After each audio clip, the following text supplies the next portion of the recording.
মুভির শুরুতেই আমরা দেখতে পাই স্পেনে একটি স্বৈরাচারী সামরিক সরকার শাসন করছে। দেশটিতে খাদ্য এবং সম্পদের অভাব দেখা দেওয়ায় সরকার ঘোষণা করে যে বা যারা দেশের জন্য কোনো উৎপাদনই করতে পারছে না, যেমন গর্ভবতী নারী, শিশু ও বৃদ্ধ, তারা দেশের ওপর বোঝা। তাই সামরিক বাহিনী তাদের ধরে মেরে ফেলতে থাকে। এই পরিবারগুলির মধ্যে আমরা মিয়া আর তার হাজবেন্ড নিকোকে দেখতে পাই। তাদের প্রথম কন্যার সন্তান উমাকে তাদের বুক থেকে ছিনিয়ে নিয়ে মেরে ফেলে। এর কারণেই মিয়া মানসিকভাবে পুরোপুরি ভেঙে পড়ে। শহরের চারপাশে যেন মৃত্যুর লীলা শুরু হয়েছে। এই সরকারের হাত থেকে কেউ নিস্তারি পাচ্ছে না। মিয়ার সন্তান সম্ভবা কয়েকদিন পরেই তার সন্তান পৃথিবীতে আসবে। নিকো বুঝতে পারে মিয়াকে যদি এই অবস্থায় কেউ দেখে ফেলে তাহলে তারা মেরেই ফেলবে, সঙ্গে তার সন্তানকেও। তাই তার সন্তানকে বাঁচাতে এবং নতুনভাবে বাঁচতে নিকো তার জমানো সমস্ত টাকা প্লাস তাদের গায়ে থাকা সোনা গয়না দালালদের দিয়ে লোহার কন্টেনারের মাধ্যমে আয়ারল্যান্ডে পালানোর সিদ্ধান্ত নেয়, যাতে তারা ভবিষ্যতে ভালোভাবে বাঁচতে পারে। এরপর তারা একটি বড় কার্গো ট্যাগের শিপিং কন্টেনারের ভেতরে লুকিয়ে সমুদ্রের বন্দরে যাবে এবং সেখান থেকে জাহাজে করে আয়ারল্যান্ডে পালিয়ে যাবে। এখানে মিয়া তার বড় মেয়ের মৃত্যুর জন্য নিজেকে অপরাধী ভাবত, কারণ সে যদি ওই দিন উমাকে বাইরে না নিয়ে যেত তাহলে এমন ঘটনা আজ ঘটতো না। তাদের ভাবনা অনুযায়ী সবই ঠিক ছিল, কিন্তু কিছুটা দূর যাওয়ার পর পরিস্থিতি বিপজ্জনক হয়ে ওঠে। দালালরা বুঝতে পারে সামনে সামরিক বাহিনীর কড়া চেকিং চলছে। তখন তারা মিয়া আর নিকোকে, অর্থাৎ তারা যে কন্টেনারে ছিল সেখান থেকে কিছু লোক এবং নিকোকে জোরপূর্বক মেরে মিয়ার কাছ থেকে আলাদা করে অন্য একটি কন্টেনারে সরিয়ে নেয়। নিকো অনেক চেষ্টা করে মিয়ার কাছে যাওয়ার, কিন্তু মন যদিও চায় কিন্তু তার শরীর আর সঙ্গ দেয় না। তারা জোর করে তুলে নিয়ে যায়। মিয়া একেবারে একা হয়ে পড়ে। সে ফোন বের করে নিকোকে ফোন করে। নিকো তাকে আশ্বাস দেয় আর বলে এই কন্টেনারগুলো জাহাজে পৌঁছালে তারা আবারও একসঙ্গে হবে। নিকো নিজের জীবনে থেকেও মিয়াকে অনেক ভালোবাসতো। শুধু নিকো নয়, মিয়াও নিকোকে প্রচুর ভালোবাসতো। যাই হোক, এরপর মাঝ রাস্তায় মিয়ার ট্রাকটিও চেকপোস্টে পৌঁছায়। তখন সৈন্যরা ট্রাক তল্লাশি করে এবং এখানে থাকা 99% মানুষ ধরা পড়ে যায়। মিয়া কন্টেনারের মধ্যে থাকা কিছু বক্সের ওপরে উঠে এরপর সে অন্যদের তুলবে। সেই সময় নিষ্ঠুর সৈন্যরা ঠান্ডা মাথায় কন্টেনারে থাকা সমস্ত মানুষগুলোকে মেরে ফেলে। মিয়া এই নৃশংসতা দেখেও নিজের পেটের সন্তানকে বাঁচাতে মুখ চেপে কান্না লুকিয়ে রাখে। এরপর মৃতদেহগুলোকে বার করে কন্টেনারটিকে ছেড়ে দেয়। এরপর কন্টেনারটিকে জাহাজের মধ্যে তোলা হয়। এরপর জাহাজটি বন্দর ছেড়ে মাঝ সমুদ্রের দিকে রওনা দেয়। জাহাজটি যখন আটলান্টিক মহাসাগরের গভীরে পৌঁছায় তখনই প্রবল ঝড় বৃষ্টি শুরু হয়। বিশাল আকারের ঢেউগুলো জাহাজে আছড়ে পড়তে থাকে। এর ফলে জাহাজটি প্রচণ্ডভাবে দুলতে শুরু করে। ঝড়ের তীব্রতা এত বেশি ছিল যে বেশ কয়েকটি কন্টেনারের চেন ছিঁড়ে সরাসরি উত্তাল সমুদ্রের মধ্যে পড়ে যায়, যার মধ্যে মিয়ার কন্টেনারটিও ছিল। জোর পরিমাণে কন্টেনারটি ধস্তাধস্তি হওয়ার কারণে লিসা অজ্ঞান হয়ে যায়। আর সকালে জ্ঞান ফিরলে সে দেখে চারপাশে শুধু জলই আর জল। বাদ বাকি কন্টেনারগুলোতে বেশি পরিমাণে লোকজন থাকায় সেগুলো ডুবে গেছে। সে বুঝতে পারে সে এক ভয়ানক বিপদে পড়েছে, যেখান থেকে তাকে কেউ উদ্ধারই করতে আসবে না। মিয়া দেখে যে কন্টেনারে নিকো ছিল সেই কন্টেনারটিও লোকজনের ভারে ডুবে গেছে আর নিকো মারা গেছে। এই ভেবে সে নিজেকে শেষ করবে। তখনই তার পেটে থাকা নিষ্পাপ বাচ্চাটি লাথি মারলে মিয়া থেমে যায়। তার সন্তানের কথা ভেবে নিজেকে আর শেষ করতেই পারে না। এই কন্টেনারটি লোহার হলেও এর ভেতরে থাকা হাজার হাজার প্লাস্টিকের বক্স এবং বাতাস আটকে থাকার কারণে কন্টেনারটি কোনো মতে জলের উপর ভেসেছিল। কিন্তু কন্টেনারের চারপাশে গুলির আঘাতে বেশ কিছু ছোট ছোট ফুটো তৈরি হয়। সেই ফুটোগুলো দিয়ে অনবরত সমুদ্রের নোনা জল ভিতরে ঢুকতে শুরু করে। মিয়া বুঝতে পারে এইভাবে যদি জল ঢুকতে থাকে তাহলে কন্টেনারটি দ্রুত ডুবে যাবে। তাই মিয়া কন্টেনারে থাকা বক্সগুলো ঘেঁটে সে কয়েকটি জিনিস পায়, যেমন একটি টেপ, ড্রিল মেশিন, ফোন, আরও অনেক কিছু পায়। আগে সেই টেপ দিয়ে আর কিছু ওই ছোটো ছোটো বক্সের রবার দিয়ে আগে ফুটোগুলো বন্ধ করে। এরপর ভিতরে থাকা সেই জল দিন রাত এক করে ছোট প্লাস্টিকের বক্স দিয়ে জল ভরে কন্টেনারের বাইরে ফেলতে থাকে। ওই সময় ওখানে পাওয়া একটি কিপ্যাড ফোনে তার সিম ঢোকালে সিগন্যাল আসে, আর তখনই নিকোর ফোন আসে।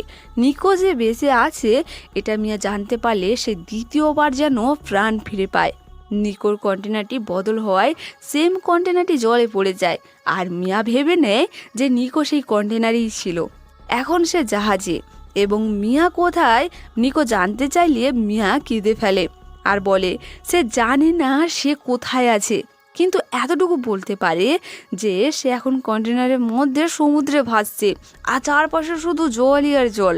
নিকো বুঝতে পারে ঝড়ের কারণে জাহাজ থেকে মিয়ার কন্টেনারটি মাঝ সমুদ্রে পড়ে গেছে।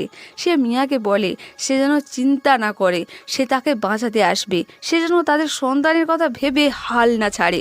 কথা বলার সময় নেটওয়ার্ক চলে যায় আর ফোনটিও কেটে যায়। নিয়তি তখন মিয়ার আর একটি পরীক্ষা নেয়। কন্টেনারে তখন কোমর সমান জল, বাইরে প্রবল ঝড় বৃষ্টি শুরু হয়েছে। এই অবস্থাতেই মিয়ার ডেলিভারি পেন শুরু হয়েছে। ভাবুন তো, চারপাশে কেউ নেই, না আছে কোনো ডাক্তার, না আছে কোনো ওষুধ। মিয়া চিৎকার করতে করতে সেই জলের মধ্যে ফুটফুটে একটি কন্যা সন্তানের জন্ম দেয়, যার নাম মিয়া রাখে নোয়া। সে ঠিক মতো না খাওয়ার কারণে বাচ্চাকে খাওয়ানোর জন্য তার শরীরে পর্যাপ্ত খাবার তৈরি হচ্ছিল না। এদিকে বাচ্চাটি না খাওয়ার কারণে ভোকে তার খারাপ অবস্থা। তখন মিয়া এক চরম সিদ্ধান্ত নেয়, সে নিজের প্রসব করা গর্ভফুল সেটাই খেতে থাকে। কি বুঝলেন? এক মা তার সন্তানকে বাঁচাতে কি না কি করতে পারে, তার জ্যান্ত প্রমাণ হলো এটাই। এরপর মিয়ার শরীরে পর্যাপ্ত খাবার তৈরি হলে তা বাচ্চাটিকে খাওয়ালে সে শান্ত হয়। এইভাবে অবশিষ্ট কিছু খাবার খেয়ে দিনের পর দিন পার করতে থাকে। তার শরীর যেন ঝিমিয়ে পড়েছে, সে আর পারছেই না। তখন নিকো ফোন করলে মিয়া বলে, তুমি ঠিক আছো? নিকো কাঁদতে কাঁদতে মিয়াকে বলে, তোমাকে বাঁচতেই হবে মিয়া, আমাদের সন্তানকে এই পৃথিবীতে আনতেই হবে। মিয়া তখন বলে, আমাদের সন্তান পৃথিবীতে চলে এসেছে নিকো। নিকো তখন বলে, ও দেখতে কেমন হয়েছে? মিয়া বলে, ও পুরো আমাদের উমার মতন দেখতে হয়েছে। নিকো বলে, সরি মিয়া, আমি পারলাম না তোমার কাছে পৌঁছাতে। মিয়া বুঝতে পারে নিকোর কিছু একটা হয়েছে। কি হয়েছে জিজ্ঞাসা করলে নিকো বলে, তার কাছে পৌঁছানোর জন্য কন্টেনার থেকে বের হলে সৈন্যরা তাকে গুলি করে, প্রচণ্ড রক্ত বের হচ্ছে, আর তাকে লাস্ট বিদায় জানানোর জন্য ফোনটা করেছে। আর বলে, মিয়া তুমি হাল ছাড়বে না, আমার দিব্যি, আমাদের মেয়ের জন্য তোমাকে লড়তেই হবে। এই কথাটি বলার পরই নিকোর আওয়াজটা চিরতরে বন্ধ হয়ে যায়। নিকোকে হারিয়ে তার শোকে মিয়া যেন পাথর হয়ে যায়, কিন্তু সে পরক্ষণে নিকোর কথা রাখতে হাল ছাড়ে না।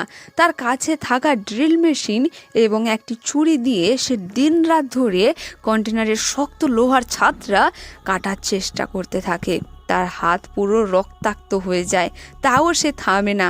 ওই ফুটো দিয়ে পড়া বৃষ্টির জল সেটাই সে ডিবায় ধরে রাখে। অবশেষে সে ছাদে একটা মানুষ গলে যাওয়ার মতন বড় একটি ফাঁক তৈরি করতে সফল হয়।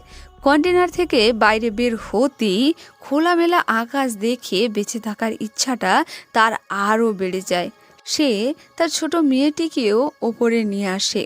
এরপর বাচ্চাটির পটি লেগে থাকা কাপড়গুলো জলে ফেললে সে দেখে অনেকগুলো মাছ কাপড়ে লেগে থাকা পটিগুলো খেতে এসেছে।